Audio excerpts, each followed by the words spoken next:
नमस्कार दोस्तों, जय श्री कृष्ण। ओम नमो भगवते वासुदेवाय। मैं करुणा और जगतजननी की कृपा यूट्यूब परिवार में आप सभी का स्वागत करती हूँ। इस वीडियो में मैं पुरुषोत्तम मास के दूसरे अध्याय की कथा एवं महात्म्य लेकर आई हूँ। दूसरे अध्याय में भगवान से नारद मुनि परोपकार के लिए प्रश्न करते हैं। सूत जी बोले, हे ऋषियों, मैं श्री सुखदेव जी के मुख से राजा परीक्षित को श्रीमद् भागवत की परम मोक्ष देने वाली कथा को सुनकर और राजा की मोक्ष प्राप्ति को देखकर उनकी कृपा से यहाँ आया हूँ, जहाँ आप सब दीक्षित ब्राह्मणों के धर्मयज्ञ कार्य में प्रयत्नशील हुए लोगों के दर्शन कर कृतार्थ हो गया हूँ।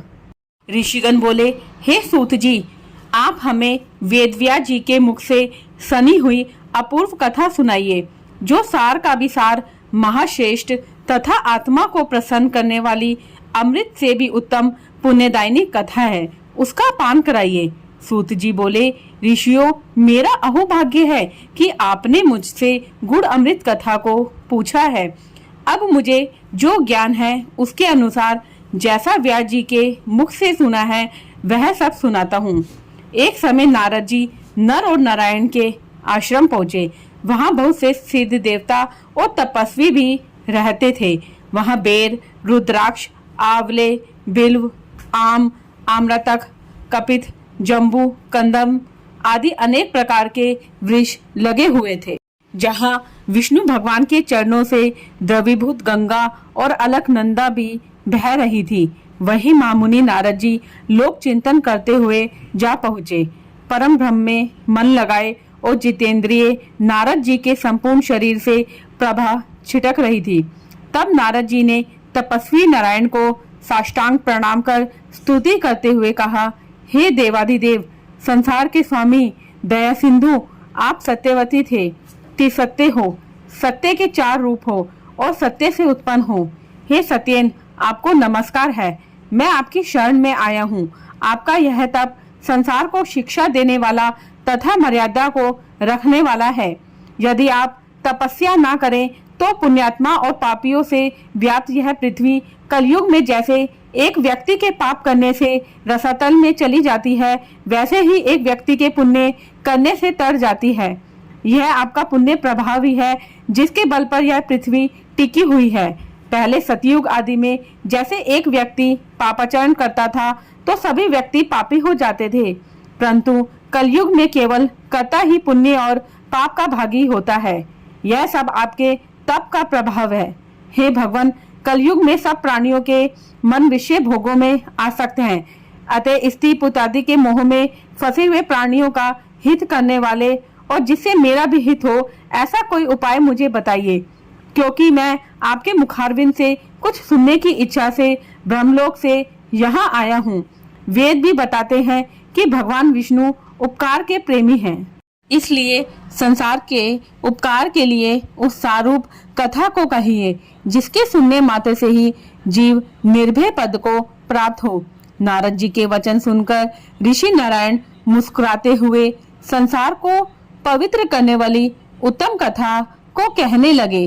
हे नारद, तुम ब्रज गोपियों के मुख रूपी कमल के लिए ब्रह्मतुल्य रसिक शिरोमणि राजसेश्वर भगवान श्री कृष्णचंद्र वृंदावन बिहारी की पुण्यमयी कथा को सुनिए। हे वत्स, जो संसार की पल भर में रचना करने में समर्थ हैं, उनके कामों का वर्णन कोई नहीं कर सकता। इस संसार के सारूप भगवान के अगम्य चरित्र को तुम भी भली प्रकार जानते हो, जो वाणी से भी परे हैं। तो भी मैं तुम्हारे सामने पुरुषोत्तम भगवान के दारिद्र्य एवं वैधव्य को दूर करने वाले उत्तम कीर्ति और पुत्र तथा मोक्ष के देने वाले अद्भुत महात्म्य का वर्णन करता हूँ।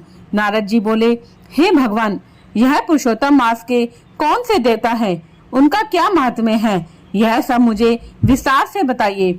सूत जी बोले, श्री नारायण नारद जी के इन वचनों को सुनकर एक घड़ी के लिए मन एकाग्र कर पुरुषोत्तम देवता का परिचय देते हुए बोले, पुरुषोत्तम नाम का एक मास है, जिसके स्वामी कृपा सिंधु भगवान पुरुषोत्तम ही है, इसलिए इसको ऋषि लोग पुरुषोत्तम मास कहते हैं। इसका व्रत करने से पुरुषोत्तम भगवान प्रसन्न होते हैं। नारद जी बोले, मैंने पृथक पृथक स्वामियों सहित चैत्र, वैशाख आदि मास तो सुने हैं, किंतु हे नाथ, पुरुषोत्तम मास कभी नहीं सुना। यह पुरुषोत्तम मास कौन सा मास है जिसके स्वामी दया सिंधु पुरुषोत्तम कैसे हुए, सो मुझे कृपा करके बताइए। इस मास का क्या स्वरूप है, क्या विधान है, व्रत में क्या करना चाहिए, कैसे स्नान करना चाहिए, क्या दान करना चाहिए, जप, पूजा पाठ आदि का क्या साधन है, जिसके करने से कौन से देवता प्रसन्न होकर क्या फल देते हैं। इसके अतिरिक्त और जो भी सार हो वह सब मुझे बताइए, क्योंकि दीन वत्सल साधुजन निश्चय के हित के लिए उपदेश बिना पूछे भी देते हैं। इस पृथ्वी पर जो लोग दूसरों के भाग्य के सहारे चलते हैं वे दरिद्र, दुखी, रोगी होते हैं और पुत्र की इच्छा करने वाले होते हैं, जिनमें कोई जड़, गुंगे, घमंडी, मूर्ख, कुचाली, मैले व फटे वस्त्र पहनने वाले, नास्तिक, लंपट, नीच, अतिवृद्ध, पराई नौकरी करने वाले, निराश, मनोरथ पूर्ण ना होने वाले, पराक्रमहीन, कुरूप, रोगी, कुष्ठी, अंगहीन, अंधे आदि होते हैं, तथा कोई इष्ट मित्र वियोगी, कोई स्त्री पुत्र आदि से दुखी, कोई माता पिता से हीन, कोई सुख दुख से ग्रसित, कोई दुर्लभ तो कोई मनोवांछित वस्तु से रहित है। हे भगवान, ऐसे मनुष्य कुछ पुण्य करके, सुनकर तथा पढ़कर और आचरण करके इन कष्टों से छूट जाए, ऐसा कोई सरल उपाय बताइए। विधवापन, बांझपन, लूले, लंगड़े, मानसिक कष्ट, रक्त, पित्तरोग, मृगी, क्षय रोग, भगंदर, बवासीर, पथरी, संघनी, खुजली आदि रोगों से ग्रसित और अन्य विविध दोषों में लोगों को देखकर मैं बड़ा दुखी हूँ। इसलिए हे कृपा सिंधु, आप मेरे ऊपर कृपा कीजिए और मेरे अंतःकरण की शांति के लिए हे स्वर्ग सब तत्वों के ज्ञाता कोई लोक कल्याण का उपाय भली भांति समझा कर दीजिए।